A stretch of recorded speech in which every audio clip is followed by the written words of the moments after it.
Bora, meu povo, tudo bem com vocês? Eu sou Nathan Matos, editor do Literatura BR, e hoje vou falar como foi que um estudante de letras virou um editor de livros e depois de 10 anos, esse ano eu faço aí 10 anos aí editando livros, provavelmente ainda vou editar muito mais em busca aí do meu santo graal.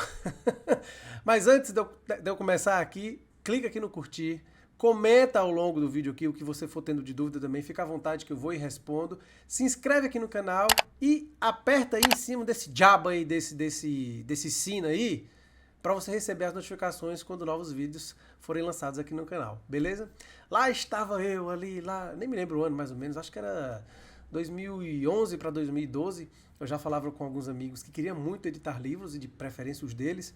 Acho que muita gente que já me acompanha há muito tempo sabe que foi o Madier de Souza Pontes e o Thales Azigon que acabaram virando meus sócios na primeira editora que eu fundei, que foi a editora Substância, aqui em Fortaleza, onde eu estou novamente. Eu sou daqui, voltei para cá, depois de ter passado a temporada fora.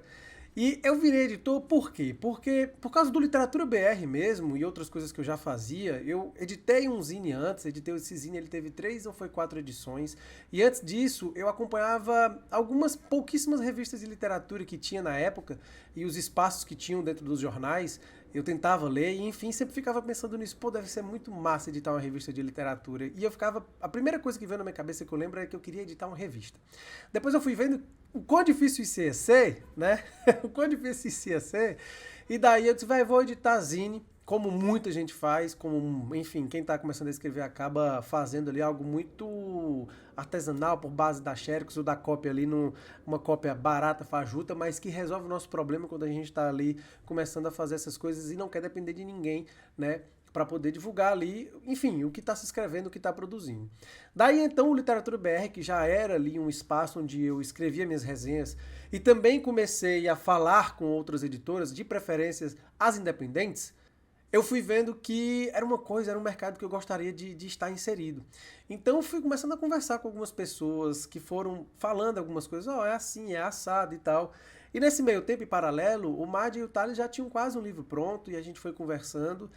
E o Eduardo Lacerda, eu já vinha conversando muito com ele pelo Facebook, a gente se esbarrou pelo Facebook, na época então era muito mais utilizado do que hoje, talvez.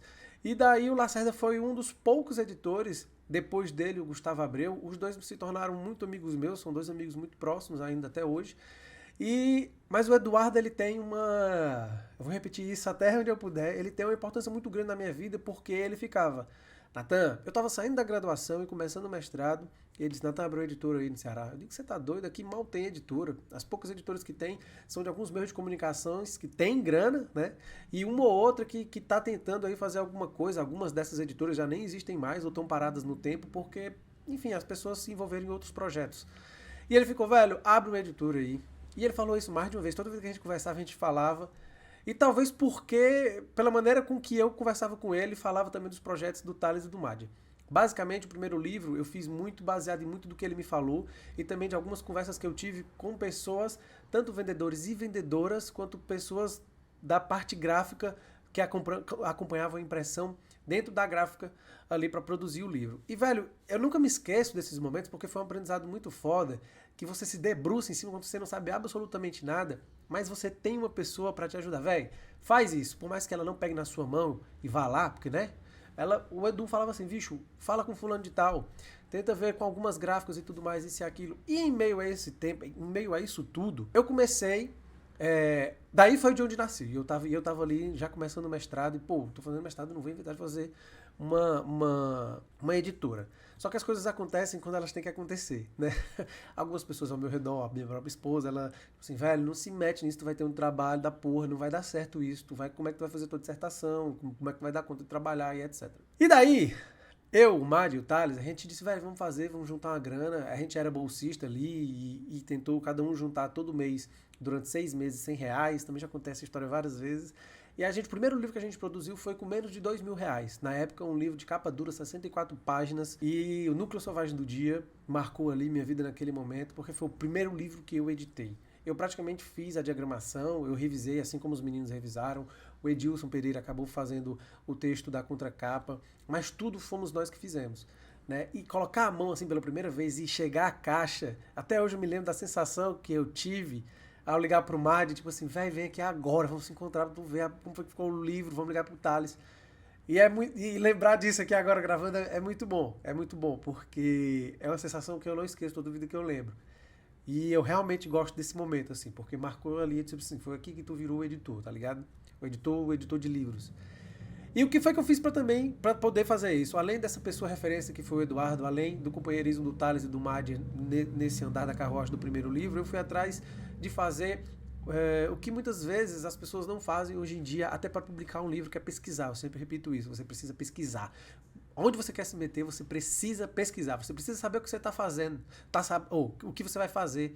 Então, como eu não tinha nada, quem tinha de referência era o Eduardo, ele me falava várias coisas. E o pessoal ali que eu já tinha um certo contato. Então acabou que eu digo, velho, eu preciso fazer curso.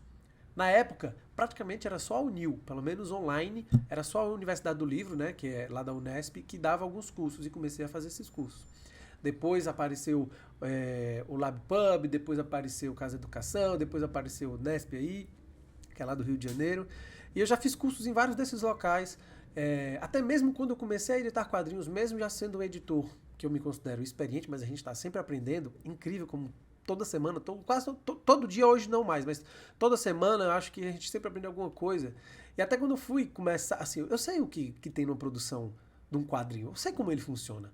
Mas ainda assim eu fui fazer um curso, por quê? Porque sempre tem um detalhe, sempre tem nuances que a gente desconhece. Então, eu vou lá atrás de saber fazer para poder acompanhar e fazer algo bem feito. E assim, essa foi a solução. O problema que eu tinha era como é que eu vou virar editor. Encontrei uma pessoa que acabou me ajudando, encontrei pessoas que me acompanharam, mas se você estiver sozinho, você quiser seguir nessa, um bom ponto de partida é esse. A solução é essa: pesquisar. E hoje em dia você consegue encontrar muita coisa na internet, porque né, já foram produzidas, assim, produzido um material que eu não consigo quantificar na rede mesmo. Esse vídeo mesmo acaba que pode ser uma referência para outras pessoas que vão vir depois daqui, né, que vão ver o meu vídeo, vão entender o que foi que eu fiz, e talvez sirva de um percurso para alguém também, de não a mesma coisa, mas um caminho parecido. De ter alguém para acompanhar, de você fazer por onde ter um conhecimento, e depois de você ali, por experiência própria, porque tem essa parte da experiência própria que você só vai aprender errando. Mas existem coisas dentro do mercado editorial que a gente não precisa errar para aprender.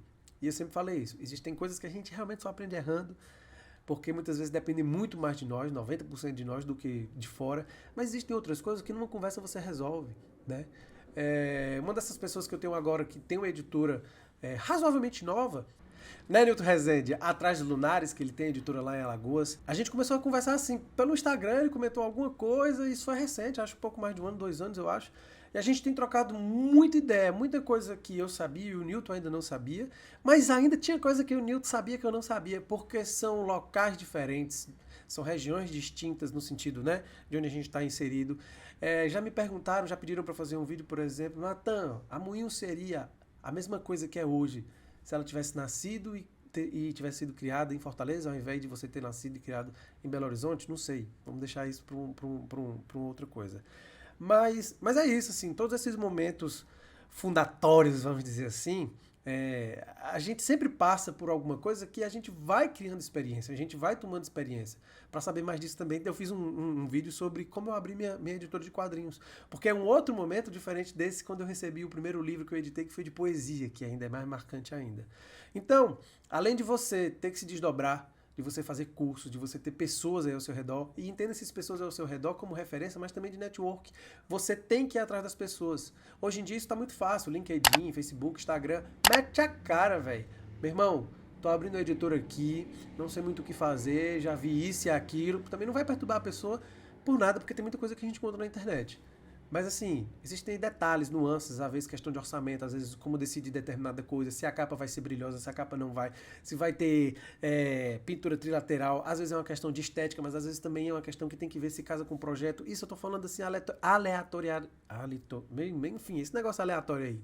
Por exemplo, quando eu fui fechar os meus primeiros direitos autorais estrangeiros, tem vídeo no canal aqui também sobre isso, eu não sabia muito sobre. Eu tive uma pessoa que me ajudou, o Gustavo Faraon. Foi uma pessoa essencial, até hoje eu brinco com ele, que é meu conselheiro, meu conselheiro pessoal para finanças estrangeiras, para o financiamento estrangeiro, assim, de direitos autorais. Existe uma outra coisa que eu descobri, e isso praticamente só, ninguém me mostrou, mas está aí também na internet, que é a questão dos fomentos. Existem fomentos para produzir livros aqui no Brasil, você recebendo uma verba de fora, mas essa verba geralmente é para contribuir na tradução, mas outros são para contribuir também na produção do livro. Então, assim, é muita coisa que você vai aprender. Não falei quase nada aqui do mercado editorial, mas eu estou falando do meu percurso.